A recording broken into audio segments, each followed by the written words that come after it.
আসসালামু আলাইকুম, কি অবস্থা তোমাদের? আশা করি তোমরা সকলে ভালো আছো। আমি আজ তোমাদের সাথে তোমাদের শাইন ভাইয়া।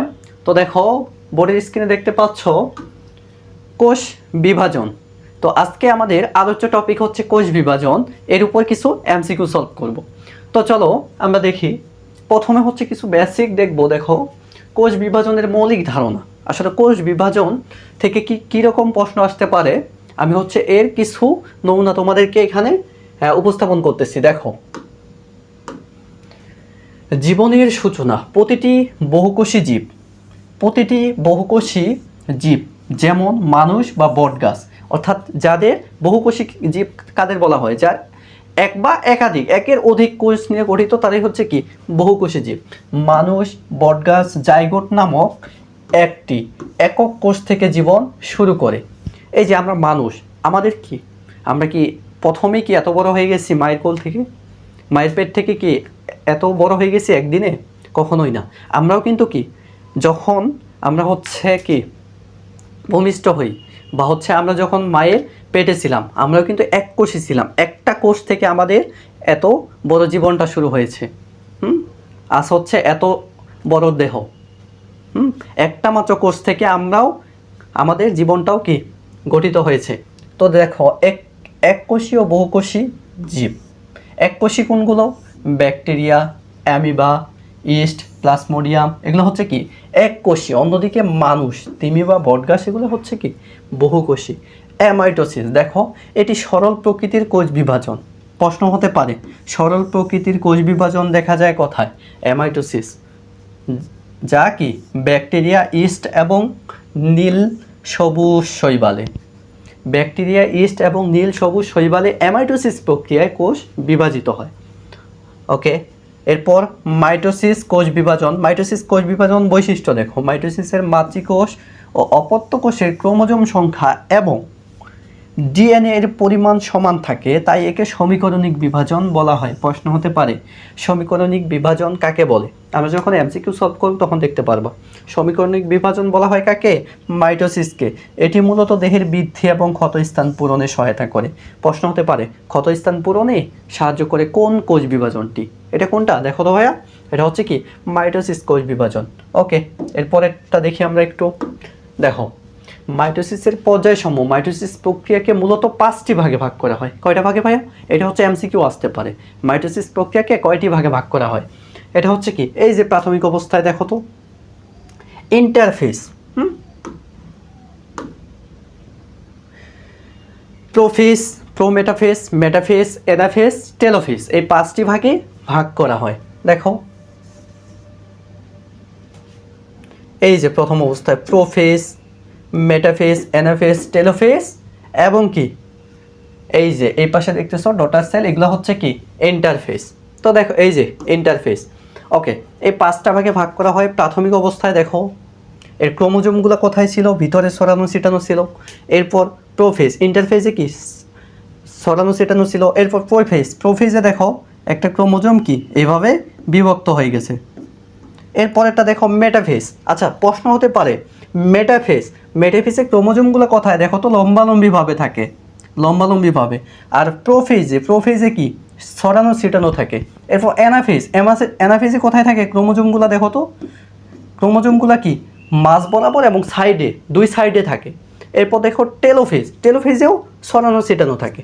এরপর ডটার সেল, এই টেলোফেজটা কি দুই ভাগে বিভক্ত হয়ে গেছে, বিভক্ত হয়ে দুইটা কোষের সৃষ্টি করেছে। এটাকে বলা হয় সাইটোকাইনেসিস বা ডটার সেল।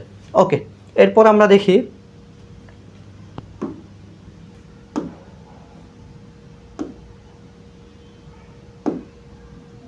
দেখো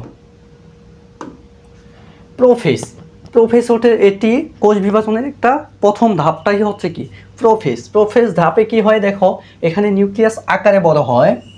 প্রশ্ন হতে পারে নিউক্লিয়াস আকারে বড় হয় কোন ধাপে? এবং ক্রোমোজোম থেকে পানি হ্রাস পেতে থাকে। কোথায়? ক্রোমোজোম থেকে পানি হ্রাস পেতে থাকে এই প্রোফেজ ধাপে। এরপর দেখো ক্রোমোজোমগুলো লম্বালম্বি দুভাগে বিভক্ত হয়ে যায়, লম্বালম্বি দুভাগে বিভক্ত হয়ে ক্রোমাটিড গঠন করে। ওকে, ক্রোমোজোম গেল। এরপর প্রোমেটাফেজ, এই ধাপে স্পিন্ডল যন্ত্রের সৃষ্টি হয়। এটা প্রশ্ন আসবে, লিখে রাখো তোমাদের বোর্ড পরীক্ষায়। Very very important, 99%। 99% ইম্পর্টেন্ট, এটা তোমাদের পরীক্ষায় আসার মতো। এটা দেখো, স্পিন্ডল যন্ত্রের সৃষ্টি হয় কোথায়? প্রোমেটাফেজে।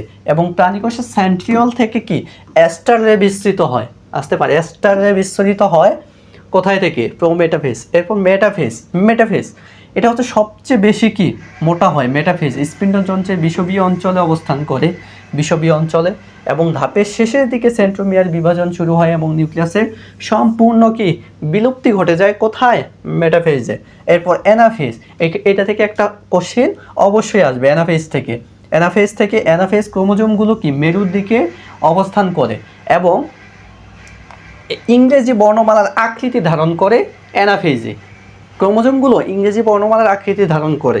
ওকে, এরপর টেলোফেজ, এটি মাইটোসিস শেষ, কোষ বিভাজনের শেষের পর্যায়ে, এবং নিউক্লিয়াসের পুনর্গঠন হয়। ওকে, আমরা হচ্ছে একটু এমসিকিউ দেখি। এই যে বেসিকটা পড়লাম, এই বেসিক থেকে আমরা কিছু এমসিকিউ সলভ করি। 1 নাম্বার দেখো তো, সকল বহুকোষী জীব কোন মাতৃকোষ থেকে জীবন শুরু করে?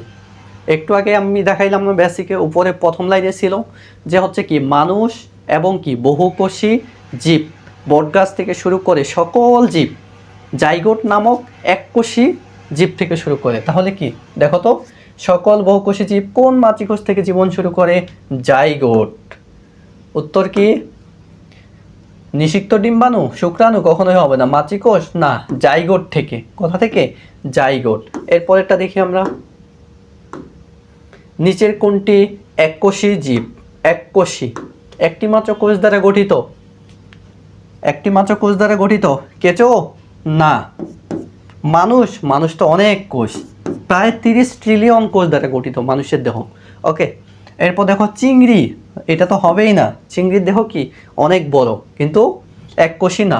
এরপর ব্যাকটেরিয়া কি এককোষী জীব। ওকে, এরপর দেখি আমরা, অ্যামাইটোসিস কোষ বিভাজন কোন জীবে ঘটে? অ্যামাইটোসিস কোষ বিভাজন, ওকে, অ্যামাইটোসিস কোষ বিভাজন কোথায় ঘটে? অ্যামাইটোসিস একটু আগেই পড়লাম, অ্যামাইটোসিস কোষ বিভাজন কোথায় ঘটে? ব্যাকটেরিয়াতে। কোথায়? ব্যাকটেরিয়া।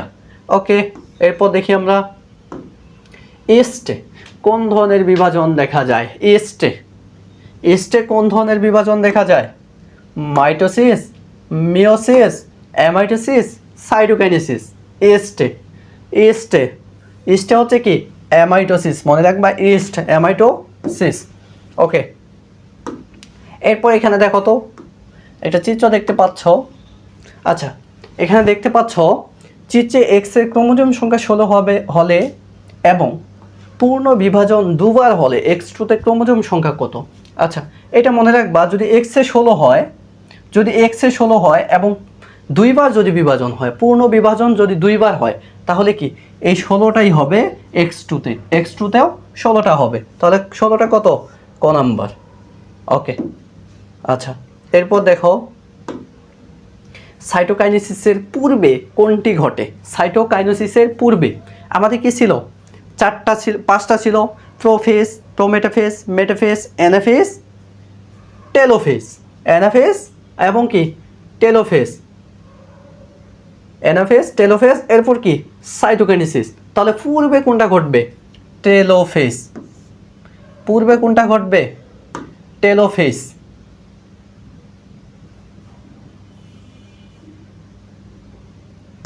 এই যে দেখো, প্রোফেজ,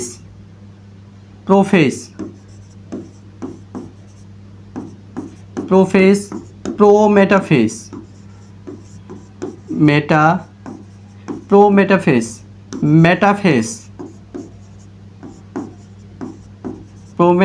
মেটাফেজ, অ্যানাফেজ,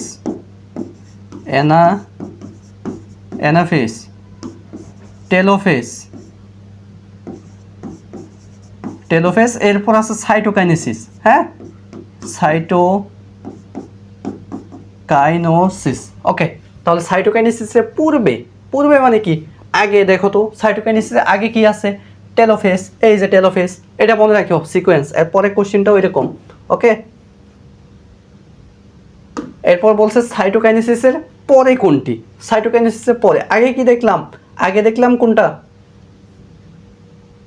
মেটাফেজ। এরপর কি সাইটোকাইনেসিসের পরে হচ্ছে ইন্টারফেস। হ্যাঁ, মনে রাখো সাইটোকাইনেসিসের পরে হচ্ছে ইন্টারফেস, আগে হচ্ছে কি, আগে হচ্ছে টেলোফেজ। ওকে,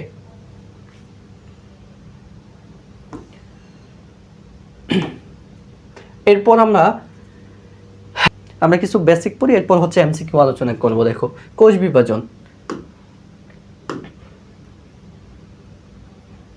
ওকে, দেখো কোষ বিভাজন গুরুত্বপূর্ণ কিছু তথ্য সারমর্ম দিয়ে দিচ্ছে এখানে। দেখো ক্রোমোজোমের অবস্থান ও চলন। ক্রোমোজোমের অবস্থান কি, মেটাফেজ। ক্রোমোজোমগুলো কোষের বিষুবীয় অঞ্চলে অবস্থান করে বা মাঝখানে। প্রশ্ন হইতে পারে ক্রোমোজোমগুলো মাঝখানে অবস্থান করে কোন ধাপে? কোন ধাপে ভাইয়া? মেটাফেজ ধাপে। এবং সাজানো থাকে। এই ধাপে তারা সবচেয়ে বেশি খাটো ও মোটা দেখায়। কোন ধাপে? মেটাফেজে সবচেয়ে খাটো এবং মোটা দেখায়। এরপর আসি অ্যানাফেজ। ক্রোমোজোমগুলো দুই মেরুর দিকে যেতে শুরু করে। কোথায়? দুই মেরুর দিকে যেতে শুরু করে। এই চলনের সময় সেন্ট্রোমিয়ার অগ্রগামী থাকে। কোথায়? অ্যানাফেজ ধাপে। এরপর টেলোফেজ, এটি বিভাজনের শেষ পর্যায়ে, যেখানে ক্রোমোজোমের গুলো মেরুতে পৌঁছায় এবং নিউক্লিয়াসে পুনরাবির্ভাব ঘটে। এরপর দেখো সেন্ট্রোমিয়ারের অবস্থান অনুযায়ী ক্রোমোজোমের আকৃতি অ্যানাফেজ পর্যায়ে ক্রোমোজোমগুলো ইংরেজি অক্ষরের মতো হয়। ওকে, দেখি আমরা ইংরেজি অক্ষর কীরকম হয়। দেখো তো, ইংরেজি বর্ণমালা মতো হয়। তো দেখো আকৃতি VLJ অথবা আই আকৃতি বিশিষ্ট হয়। অ্যানাফেজ ধাপে ক্রোমোজোমের আকৃতি VLJ অথবা আই আকৃতি বিশিষ্ট। ভিটা কীরকম ভাইয়া? ভি হচ্ছে মেটাফেজ, মেটাফেজ।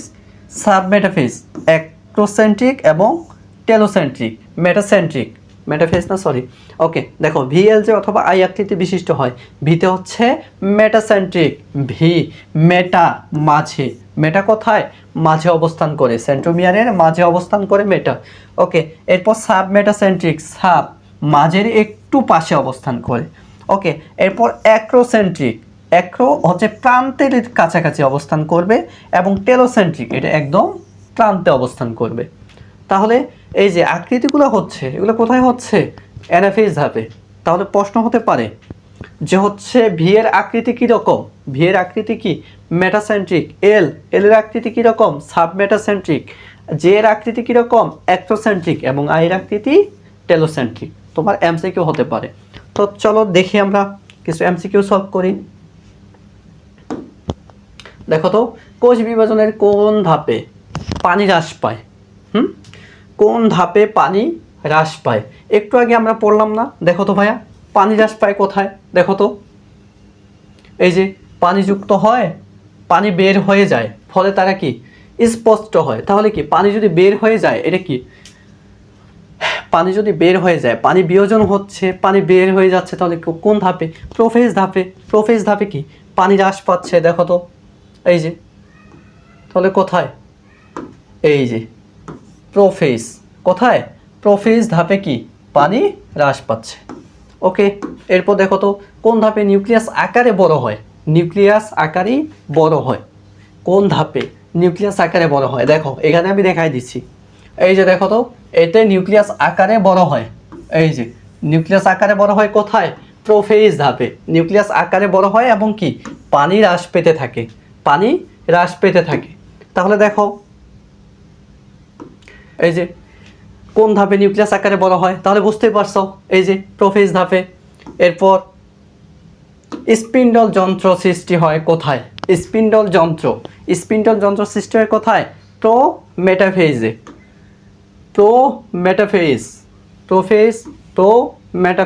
প্রোমেটাফেজে স্পিন্ডল যন্ত্র সৃষ্টি হয়। এরপর দেখি আমরা অ্যাস্ট্রারে বিচ্ছুরিত হয় কোন ধাপে?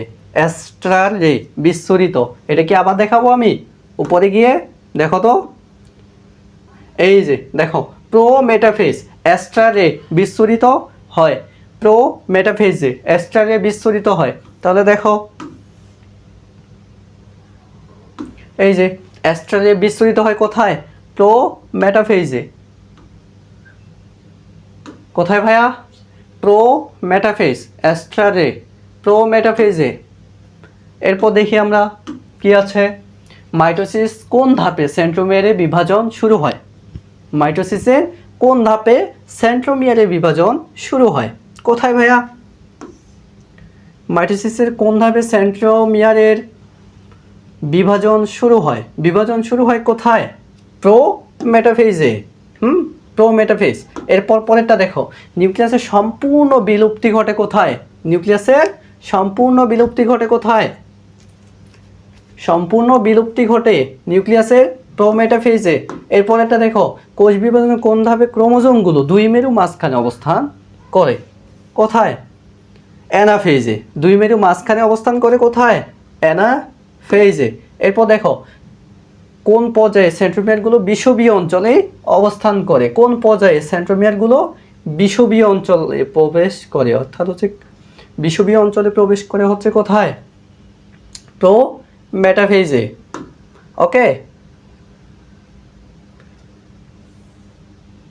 বিষুবীয় অঞ্চলে অবস্থান করে, এটা হচ্ছে এই যে আমি তোমাদেরকে যদি চিত্রটাতে দেখাই, বিষুবীয় অঞ্চলে অবস্থান করে, এই যে দেখো দেখো দেখি বিষুবীয় অঞ্চলে, বিষুবীয় অঞ্চল বলতে এই যে এই পাশে অবস্থান করে, এটা কোথায়?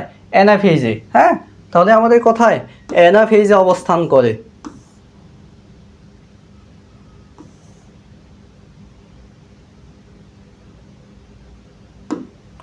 বিষুবীয় অঞ্চল অ্যানাফেজ। ওকে, এরপরেরটা দেখো, মাইটোসিসের কোন পর্যায়ে নিউক্লিয়াস মেমব্রেন এবং নিউক্লিয়াসের সম্পূর্ণ বিলুপ্তি ঘটে? কোথায়? সম্পূর্ণ বিলুপ্তি ঘটে কোথায়? অ্যানাফেজে। কোথায় ভাইয়া? অ্যানাফেজে। অ্যানাফেজে। ওকে, এরপরেরটা দেখি, কোন পর্যায়ে ক্রোমোজোমগুলো বিপরীত মেরুর দিকে সরে যেতে থাকে? বিপরীত মেরুর দিকে সরে যেতে থাকে কোথায়? বিপরীত মেরু, দুই মেরুতে সরে যায় কোথায়? টেলোফেজে। ওকে, এরপর দেখো দেখি, যে আকৃতির ক্রোমোজোমকে কি বলা হয়? যে আকৃতির ক্রোমোজোমকে কি বলা হয়? আমরা কি দেখছিলাম? VLJ অথবা VLJ অথবা আই আকৃতি বিশিষ্ট। ভি এর নাম কি ছিল? মেটাসেন্ট্রিক, মেটাসেন্ট্রিক, সাবমেটাসেন্ট্রিক, টেলোসেন্ট্রিক এবং কি অ্যাক্রোসেন্ট্রিক। হ্যাঁ, তাহলে কোনটা আসছে আমাদের? যে, যে কি? টেলোসেন্ট্রিক। টেলোসেন্ট্রিক কোথায় আছে? এই যে টেলোসেন্ট্রিক। ওকে, এরপর দেখো, নিয়ন্ত্রণহীন কোষ বিভাজনের ফল কোনটি? এটা হচ্ছে ক্যান্সার হয় নিয়ন্ত্রণহীন, যদি হচ্ছে কোথাও কোষ বিভাজনটা তোমার হচ্ছে অনিয়ন্ত্রিতভাবে হয়। অনিয়ন্ত্রিতভাবে কোষ বিভাজন হইলে সেখানে কি ক্যান্সার হইতে পারে, টিউমার হইতে পারে। তাহলে দেখো এখানে কি ক্যান্সার বা অর্বুদ। অর্বুদ মানে হচ্ছে ক্যান্সারের অপর নাম অর্বুদ, এটা মনে রাখবা। এরপর দেখো তো, সাবমেটাসেন্ট্রিক ক্রোমোজোমের আকৃতি কেমন? সাবমেটাসেন্ট্রিক, এটা হচ্ছে তোমরা কমেন্টে জানাও এটা কোনটা হবে। ওকে, আল্লাহ হাফিজ সবাইকে।